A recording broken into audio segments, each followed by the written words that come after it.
مرموش بيسجل هاتريك للسيتي أمام نيوكاسل، بس تعال نشوف هو عمل كده إزاي وإزاي هو مفيد للسيتي في مراحل اللعب المختلفة. هنا زي ما أنت شايف السيتي بيحاول يبني الهجمة، لكن لأن نيوكاسل بيضغط بنظام مان تو مان في الملعب كله ومحدش بيضغط على إيدرسون، بالتالي لازم جوارديولا يلجأ للعب المباشر، خصوصا إن خط دفاع نيوكاسل عالي وسايب مساحة كبيرة وراه. هالاند بيبتدي ينزل لتحت ويسحب معاه دامبيرن مدافع نيوكاسل ويفضي مساحة يتحرك فيها مرموش بسرعته.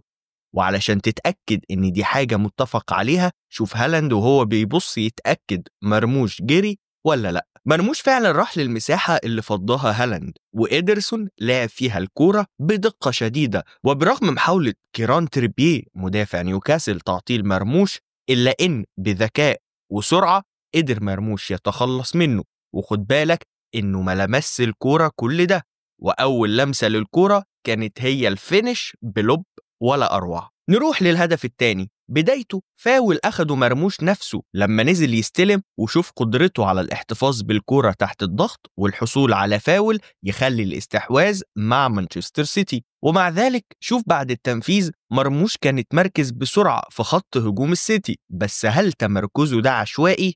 الإجابة طبعا لا. شوف هو بيرفع عينه وبيقف بين لعيبة نيوكاسل في الهاف سبيس أو أنصاف المساحات، وبالتالي بيصعب من مراقبته وبيقرر الهجوم على المساحة اللي ظهرت في خط دفاع نيوكاسل بشكل مباشر.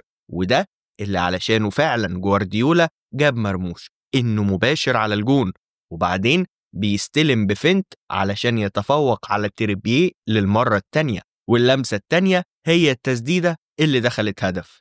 بس في ملحوظة تانية مهمة، مرموش ما رفعش عينه خالص علشان يشوف المرمى، لأنه مهاجم بالفطرة وحافظ مكان الجون. وعايز أزود إضافة كمان، إن مع رغبته في الانطلاق إلا إنه قادر يحافظ على نفسه من التسلل، مستغل تمركز دامبيرن مدافع نيوكاسل. الهدف الثالث هجمة في التلت الأخير، وشوف تمركز مرموش على خط واحد في ظهر هالاند، وتاني بيرفع عينه وبيشوف المساحة فين في قلب دفاع نيوكاسل. بس على عكس الهدف اللي فات قرر ما يهاجمش خط دفاع نيوكاسل، وهقول لك ليه.